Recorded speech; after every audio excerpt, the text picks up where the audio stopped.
Joining us by phone right now is Carrie Gress, and Ph.D., author of several books, one including an interview we did last year about the anti-Mary exposed. But she's also the author of a book called Theology of the Home, 1 and now 2, The Spiritual Art of Homemaking. Good morning to you, Carrie Gress.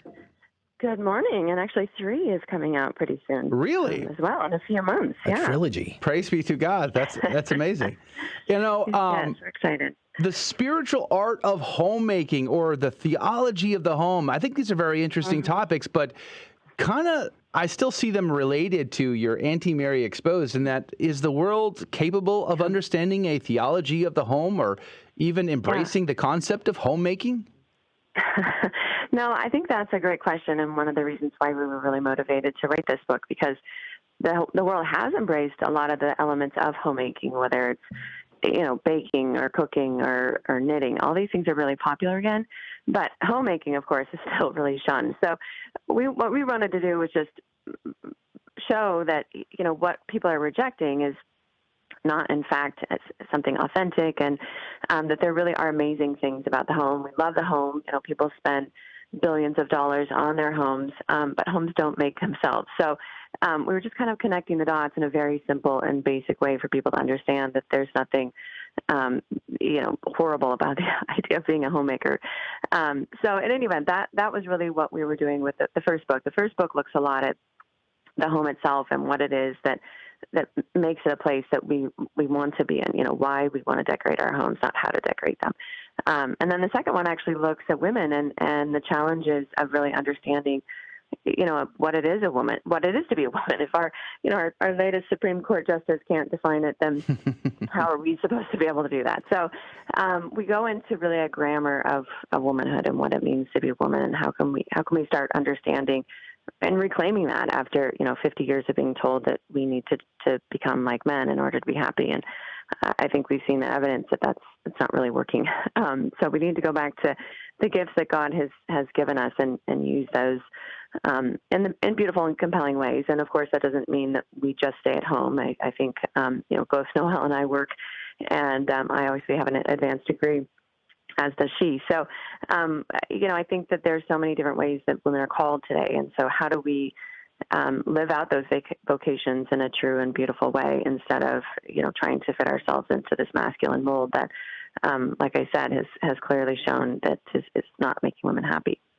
Do you think that the books of Theology of the Home that you're putting out, are they really, it seems, again, I'll go back to what I said a second ago, and I really feel like this is the case. It's like this is a sequel to the Anti-Mary Exposed. This is like, first is setting up the problem. This is what's wrong in the world, and here's the solution. No, and I think that's a great question, because when I looked at the Anti-Mary Exposed, when I did 2 years of research on that, and I saw that there was the way that the culture was destroyed was actually through things like magazines and daily television, like Oprah Winfrey kind of shows and soap operas and things like that. And obviously I don't have the capacity to make anything like that, although we are working on a television series now for these books. But we don't really understand as Catholics how it is that women are converted and how we can communicate a message to them. And so that's what we did with these books, was made them beautiful like a magazine, but with our images. So instead of pictures like you would see in magazine that are derogatory towards women, we are really showing, what womanhood can look like in a healthy and ordered and beautiful way. So we kind of joke about them being these forbidden pictures of, showing a man and looking competent, and, pregnant women and lots of children and all of that. So anyway, it's a really fun project, but it really, there's a lot of seriousness about it, because of the fact that we're in a culture war and we have to start fighting back in a way that women are going to absorb content instead of trying to pummel them with content that we in the past have always used that hasn't actually worked. What do you think is the number one reason why let me ask this first, and then I'll come back to that. I sometimes question whether or not the stuff I see in the news is an actual temperature of society itself. Am I just being fed a line? You know, are we just embellishing the most salacious content possible? So I wonder, if, from your perspective, where do you rate society at when it comes to embracing homemaking or rejecting homemaking? You know, from a liberal feminist viewpoint to a traditional feminist viewpoint, where do you see society actually resting? You know, I think that's a great observation. One of the things that's fascinated me the most digging into all of this is that despite the fact that we are pummeled, women are pummeled all day long with this narrative that we will only be happy if we, have these amazing careers and we don't have children and we don't have husbands. And yet if you look at the statistics, 42% of women, 42% are still pro-life. I mean, that's an astounding number to me when you realize, again, this fight against us. So I think that there is it depends on where you live too. Obviously, I grew up in Oregon, and there's a reason I don't live in Oregon because there's a lot of hostility there. But I think there are incredible pockets out there, and I think it's very quiet and silent. And even the sales of our books have been that way, kind of quiet and silent. But they're bestsellers and continue to sell, and I think people are drawn to it, and they feel like they can give it as gifts, and it's very soft and approachable. And so I think that there's this undercurrent that's recognizing that, and that is living that, and it's very quiet. But I'm also seeing it a lot in millennials who are just haven't bought into it so much. They haven't been indoctrinated for some reason. Maybe they've been raised to kind of question the narrative a little bit more. So I'm seeing some wonderful pushback there as well, where they're just saying, this doesn't even make sense to me. I don't want to be that kind of woman. Yeah, that the media is telling me to be. So I have a lot of hope that there are great things going on and happening and bubbling up. I know being married now for 22 years, I remember having conversations with my spouse who, when she used to work many, many years ago, before we brought her home full time to, focus on our home, her boss, an attorney, just had her first child. And after that beautiful time where mom can bond with the baby, she had to drop the baby off at a daycare and go back to work. And my wife reflected on how devastating that was to this woman who was, for years focused on making a profession, making a life for herself in the law field, and was being successful at it. And then that duplicity within her about being torn between work, her career, and her child. Can you speak to that for a moment? Because I bet that's something that most men probably can't even understand. Yeah, no, I think it's incredibly challenging. I think the bigger picture even is so tragic. If you look at, I meet women all the time who they're in their 50s, 60s, 70s, and, the parents have died. They didn't get married. They don't have children, and they sort of just feel, awash in the world. They don't really have a role anymore because they're not a daughter. They're not a mother. They may have cousins, but they don't have family, and they're angry and devastated and feel like they just feel really incredibly betrayed by the narrative because they followed it to a T, and it didn't lead them where they thought it would lead them, which was just to a deep happiness. So yeah, I think it's very sad. I think there's so many different pressures, and it's just an incredibly difficult thing to deal with daycare and all of those challenges. And I know that everybody's story is different and people have different reasons for doing those things, but it's, women's bodies and hearts are made to carry and hold things, even, our hips and our arms, all of the body parts point to that, the form points to the function. And it's those things that we've had to really deny about ourselves. And so it's amazing when you start putting these pieces back together again and seeing like they're meant to work together. So it's really beautiful, and I think hopeful in that respect too. So let's get into the practical side of theology of the home. My wife, I think, has really embraced this over the last many years. Really trying to transform our home into a little church domestica, and we built a chapel in our home, and we're constantly improving that when we can and have the funds. We kicked the TV out many years ago, but we do have plenty of statuary and images. We bought Stations of the Cross that we leave up all year long now. We bought some nicer ones. And really transforming the home. But maybe you could talk about that. Like, give us some tips there about how to transform our home into something that's unique and special. Yeah, no, I think that it sounds like your wife is on the path. That's pretty amazing. And that's one of the key pieces of thinking about theology of home is our homes are really meant to be a foreshadowing of heaven, much in the same way that the church itself is. There's a lot of things that are shared between the church and the home. If you look at it, things like nourishment, we are nourished in both places. We understand mercy and forgiveness in both places, hopefully. Light is also important in both of them. We go to Mass and we have candles. But we also, look for that in our own homes in terms of windows. And there's a reason why cavernous homes aren't really selling well this time of in history. So I think it's those bigger elements are important, but it's also important, like you mentioned, that statuary and images, because they remind us of the things that we love. They offer us moments. In fact, I'm looking at a picture of the face of Christ down in my office at the moment, and it's just one of those things you can just look at very quickly and offer prayer or plead for something. So I think that they're just important to have around the home, and especially for our children who are such sponges and absorbing so much. So it's just an incredible opportunity to teach them the faith through these images that are going to be ingrained in their memories, because the way that the child's memory works. So I think that those are important too. I love the idea that you put the chapel in your home. I know the other thing that's really popular is just even kind of home altars. And we have one in our home that we've got a crucifix, and Theology of Home, we also have candles. So we use our candles each evening. Our children light them. And we've got icons and some different relics and things like that our family just knows it's a special place, and we light the candles every night during the rosary, our family rosary. So it's little things like that I think add up. Especially when young moms are getting started, it can feel overwhelming, but I think it's something that kind of happens over time, where you add a thing here, or you add a thing there. You save up and buy that more expensive piece of art, like probably you did with your Stations of the Cross, and they just get added on over and over.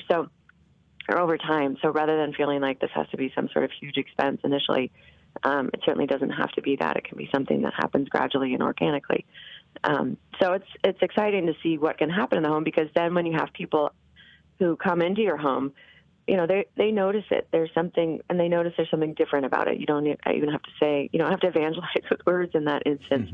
But they're going to see it the way your family is run and ordered, and they're going to see it in the walls of your home. All of that is going to speak in very powerful ways. Ms. Gress, do you think that, by the way, I love the books. I really do appreciate looking at these books. That really well designed. The photography is amazing. I have a question. Great photographer. Oh, yeah, that's very good. I used to be a photographer, but I'm wondering, a lot of the aesthetics are obviously very important. What would you give as advice for someone who is not aesthetically leaning, like perhaps somebody who doesn't really know how to decorate their home per se? Right. I think that's a great question, and it's something that I'm challenged with too. I think also, a lot of us don't have budgets for it. 5 children in school, some in school and some not. We don't have a lot of money for me to be spending on decorating my home. But I think that there's so many opportunities for ideas from certainly online and magazines. I mean, this is one of the reasons why we have an online blog is for different kinds of inspiration.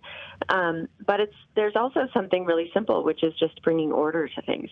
And this is one of the things that I've just found makes an incredible difference. I used to be that woman with lots of stacks of things around her home. If you can get rid of the stacks and the piles and the extra stuff, which, it's really challenging and certainly doesn't happen every day in my home because I do have 5 kids and we homeschool several of them.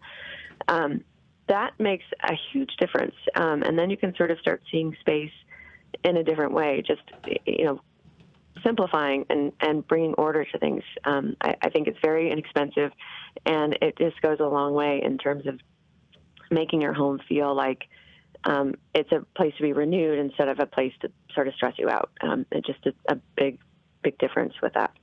There's often a kind of attitude that we say things like, it's okay to be a stay-at-home mom, but the idea of being a stay-at-home wife, meaning before the child comes, before there is a child on the scene, is still very taboo. People don't like the term stay-at-home wife. and they are, even when they're okay with stay-at-home mom. Could you speak about that a little? Yeah, I mean, our effort has really just been even talking about Homemaker in general. But yeah, stay at home. I mean, all of these things just have so many weird taboos about them because people have very preconceived notions about, just a woman sitting at home eating bonbons. And actually, I have heard from some woman, she let me know about, she happens to have a daughter-in-law who actually does that, doesn't help out at all. And it's really been challenging for her son. So there's all kinds of different ways and distortions that people are misunderstanding the point of really making a beautiful home and how it's really serving others. It's not about luxury, and it's about beauty. It's about creating a place where people can really be restored and nourished and then sent out into the world to do what it is that they need to do if they have to go out into the world. So it's a balance. So if you lose those pieces of service, then which of course the outside world has lost, then they're going to misconstrue it. It's very interesting you say that, because I was thinking about the fact that, people have this idea that, if you're a stay-at-home mom or if you're a homemaker, you're not doing anything, you're sitting around eating bonbons. It's funny you mentioned that, because my grandmother, who worked her whole life and she just retired, she was telling me the other day, she goes, I really need a retirement from my retirement. And I am working way more now that I'm home all the time than I ever did at the office. And I'm like, the idea that that moms and wives are just sitting at home doing nothing is just absurd to me. And I'm just like, what do you mean? Just because they're not getting paid monetary, like just cash, doesn't mean that they're not working. Yeah, no, I think that's the great myth out there. And it goes back to, again, this lie that we've been told that really children are an impediment to our life. And it's those things that so many women just miss because they don't understand what happens when you're making these relationships stronger with your children, what happens when you're really spending every day. I have a 13-year-old I have 5 kids down to 2-year-old, and just the vast array of things that happen in our home on a daily basis are pretty amazing. From the child learning a new word to the 13-year-old getting an advanced concept. Like, these are amazing things to watch, but done in the context of love and trust, and just create these incredibly precious moments that I think stay with me forever. That's the real piece that is very hard to put into sort of any soundbite or sales pitch that so many people just don't understand and aren't going to get the fruit of until you really are living it daily. Mrs. Gress, I wanted to go back to something you mentioned a few minutes ago. You mentioned the home doesn't have to be luxurious. It just has to be beautiful. And I think one of the things that gets lost is in creating our homes, we should strive for simplicity, simplicity and beauty. And that allows us, or rather it allows the homemaker to be able to take care of their duties more effectively. What do you think about that? Yeah, no, I think it makes a lot of sense. I mean, just in the same way that you normally don't walk into a church and say, wow, this is really luxurious. Luxury points to something self-serving, and beauty points to something that pulls us out of ourselves. So yeah, if that's what I think what we've been really fighting as a culture is a kind of narcissism. So a lot of times, it's very easy to fall into the trap of vanity and want a beautiful home because it looks good to the neighbors and people will be impressed that you made this beautiful home. It's not the point at all. It's really the point is to bring beauty and to help people see things in a different way, to see God, to be pulled out of themselves. So yeah, I think it's a vital thing to really have it be in an ordered place. If we're consumed with the way that our home looks. And, I will say that there are plenty of times when I have people over and I have to just offer a whole, carpeted apology and just say, I apologize for everything that's a mess in my home right now. And just move on, because otherwise I think you could really be consumed and not feel like you can have people over, or maybe your home isn't beautiful enough or big enough, or, whatever. But the Holy Spirit is going to work through us, no matter what, when we are faithful and trusting in Him. And the simplicity just makes it a lot easier. And again, that's the beauty of the beautiful is it happens in simplicity.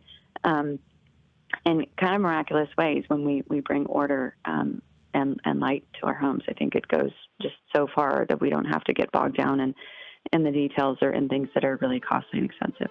Well, we are out of time. There's so much more I wanted to get into, but guess what? You can pick up the book or the books. Go to tanbooks.com. Look for Carrie Gress there. You'll find the Theology of the Home books there. And as you said, I guess you got part 3 coming out soon. Praise be to God. So get the trilogy. But make sure to get the Auntie Mary book. I think it's very, very good. But Dr. Carrie Gress, God love you. God bless you. Thank you for your time today. My pleasure. Thank you. Have a great day, and happy Triduum to you, and happy Easter as well.